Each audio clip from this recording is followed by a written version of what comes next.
So, hello everybody, welcome back. As usual, I'm Alkistis and I'm speaking to you from Athens, Greece.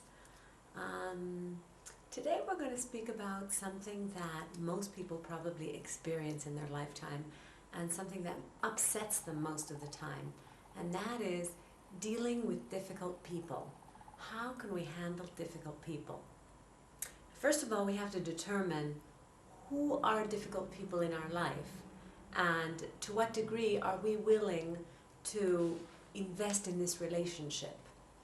Sometimes it's out of need because it's an employment situation, or sometimes it's a family situation, and sometimes it's out of our own choice. We are just somehow drawn in by a negative person and we seem to want more and more abuse. Now, that's just the issue now. How can we tell the difference between a negative person who is struggling with themselves and really has a problem, or is it someone who's trying to manipulate us? Because let's not be blue-eyed. A lot of these people are what we call emotional vampires. That is, they suck energy and feelings out of us and waste a lot of our time, and sometimes waste a lot of our money too. So there's two things that one has to keep one's eyes out and open for. The ones who are negative, the ones who are what I could call controllers, function in either of two ways. There's the group that's angry. It shows all the time. This type of person gets angry, you know. He or she uses anger and fits of anger to basically control you, okay, because they know you're a nice person and you don't want to fight, so eventually you're going to surrender. And the more aggressive and the more violent they get, their stakes go higher. This is the game they play. Okay, I'm sure you all know or perhaps even live with somebody like this. The other group is the one who whines and complains and says, "Oh, poor me. You know, my whole life is terrible." They're playing, you know, really the big victim story.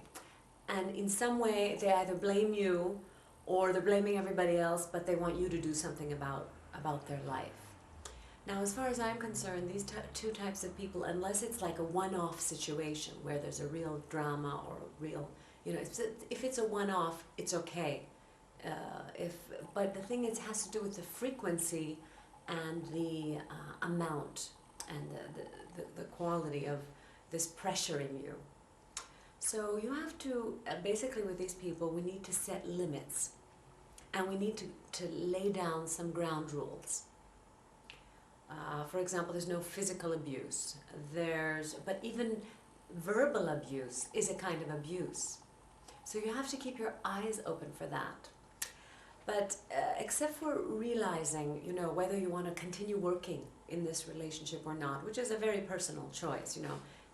It depends on you how much you can handle, how much you can take, how much you want to take. You know, these are all choices. And believe me, there's no right or wrong answer. There's only consequences. You have to see what the consequences are of your choices. But whatever you do with these people, it's very important to close your circles properly with these people. You know, you can't just say, "Okay, I'm fed up with you, excuse my language, go to hell." You know, you can't say that. I mean, you can, but this is just going to tie you in deeper with this type of person. If you're emotionally charged and, you know, also screaming at them or telling them off, this actually brings you closer to that person. It has the exact opposite effect of what you want. Because both love and hate are part of, you know, two sides of one coin. So it just means that you are very emotionally linked with a person. I mean, to scream at somebody, you have to be intimate with them. So you can't just scream at anyone in the street. I mean, that's very rare unless you're cuckoo, you know. Usually screaming takes place in some intimate relationships. So if you are finding yourself still screaming and yelling back at this person, instead of actually making some real choices that need to be taken, setting some ground rules, keeping your distance, taking some proactive steps instead of reactive steps. If you're still stuck in a relationship like this, it's very important to, if you're ready to get out of that relationship, it's very important to do it in a healthy way, okay? Because if you're still yelling and screaming at them over the phone, even though you've divorced them, it means that you're still in a relationship with them. You're still in an intimate relationship with them. So we need to close our circles properly if we want to be free. Now that can either happen through, I love you, but I don't want to live with you. I forgive you for all the past, but right now I want to start my new life. Something along this matter. Or, I've loved you, I'm grateful for everything we've gone through. Now I think it's time someone else started taking care of you, you know. For example, you know, I'll send you a nurse, or I'll send you, or I can help you do something to get back on your feet again. All I'm saying is you can't just get rid of people in your life just because they're negative. That is, if you've reached that stage of not wanting to live with them anymore or not wanting to work with them. I mean, this, I'm getting out of here, you know, I never want to speak to you again.